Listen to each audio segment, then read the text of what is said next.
So, I don't know how you guys feel about how the NBA media has been treating Zion Williamson over these past couple of weeks. And listen, I understand. A 21-year-old kid who is so far fulfilling a lot of the expectations that we were setting on him coming out of Duke when he was the number one overall pick. We said that as a power forward or even as a small ball center, this guy with his size, with his power, with his athleticism, was going to be a mismatch every single night that he's on the floor. And obviously, so far, the issue has been, like we were saying when he was in college, there's a pretty good chance that that size and power that he uses is going to hurt his athleticism in the long run and lead to some injuries. But when I go on ESPN or when I go on YouTube or wherever I go, and I'm just going to call it how I see it, I see these NBA analysts, whether it's you name it, it could be anybody. They're basically calling Zion Williamson fat.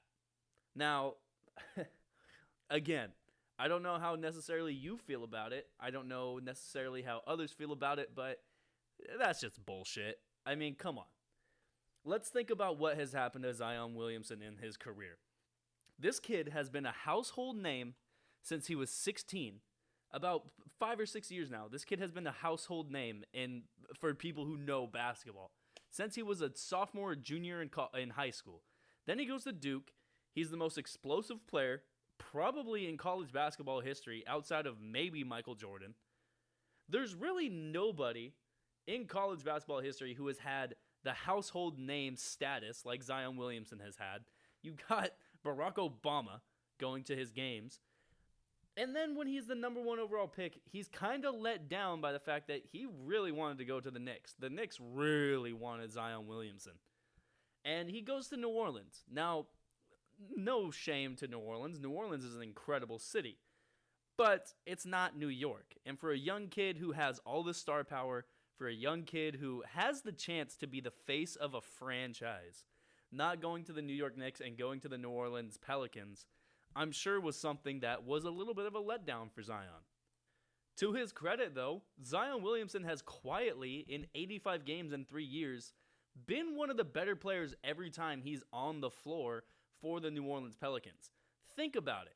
This guy, last year, in his first real full season of NBA games, scored 30 or more points 3 times as many times as he scored 10 to 19 points.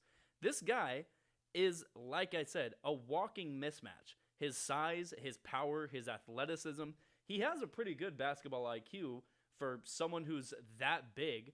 And for somebody who really has been kind of that dunker slash power forward role his entire life, kind of like what Blake Griffin was early in his career, he has a lot better handle and a lot better ability to make plays than Blake Griffin did early in his career with the Clippers. And listen, the NBA media is failing him so hard right now because anytime that we've seen Zion Williamson talk, he has been one of the most respectful, been one of the most amazing interviews that you could ask for. He's the nicest kid in the world. He's a guy who's never going to be throwing shade at somebody in a purposeful manner and trying to hurt someone's feelings. Obviously, he has his moments. Everyone's human, where he doesn't seem like the happiest guy in the world. But guess what? He's had a tough go of it the past couple of years. The past couple of years, and there's all these pictures coming out of him looking like he's bigger than he should be. There's all these videos coming out of Stephen A. Smith or anybody in NBA media, like I said, basically calling Zion fat. And let's just stop that, because guess what? We have no idea what's going on with Zion right now. Yes, we know he's injured. We know, I think either today or within the last few days, he had a sort of bone healing injection in his foot. These are all the things that we thought might have happened to Zion throughout his career while he was at Duke.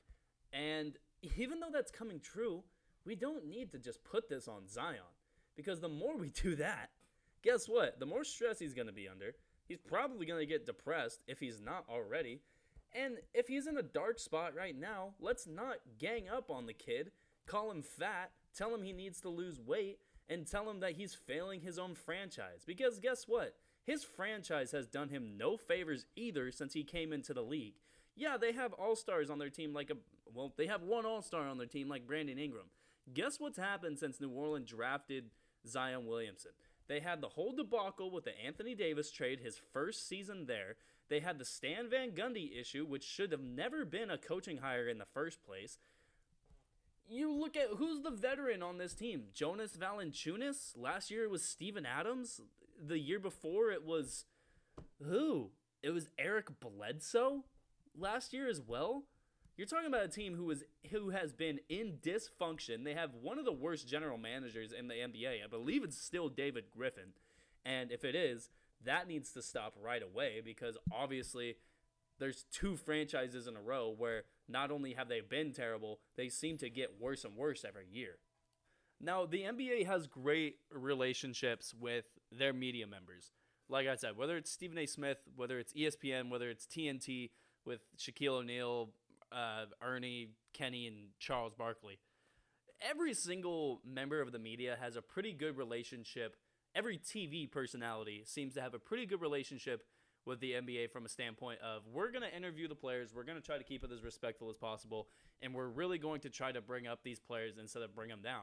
They're failing Zion Williamson so hard with this, and I don't want to hear the holding him accountable kind of thing, because guess what?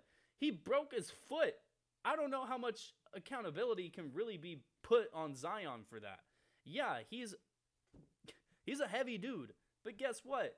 That's what makes him the kind of player that he is. You would not want Zion Williamson at 220 pounds, because he'd be hitting the floor a lot more often, because instead of him hitting guys and them hitting the floor, he'd be getting hit by guys and him hitting the floor. Zion Williamson is almost the perfect kind of player. Maybe he could lose a few pounds, but who couldn't? Like, come on. At this point, I want apologies, and I understand that this is not even going to be seen by probably 20 people, but like, Zion Williamson deserves apologies from everyone. And I mean, I'll say it. I apologize. I've probably said the same exact thing before, but when you come to think about it, this is a 21-year-old guy. This is a kid who right now, if he was any other sort of normal human being, he'd be in his third year of college right now, stressing over finals, stressing over whatever. He'd be stressing about normal things. And right now, instead of that, all that he sees on, I mean, if he's lucky, he's not looking at social media, he's not looking at the internet. If he's lucky and the New Orleans Pelicans tell him to do that, he'd be lucky. But he goes on social media, he goes on TV, or he looks at TV, he watches TV, he looks at the internet, and everyone's calling him fat. Everyone's telling him, you're fat, you need to lose weight. That's the biggest bullshit in the NBA right now. And he needs apologies from every single member of the media that has done that to him so far, because at the end of the day, it's bullshit. And the NBA, if I'm Adam Silver, I'm fining every single member of the media that has done this, because that's not good for anybody. It's not.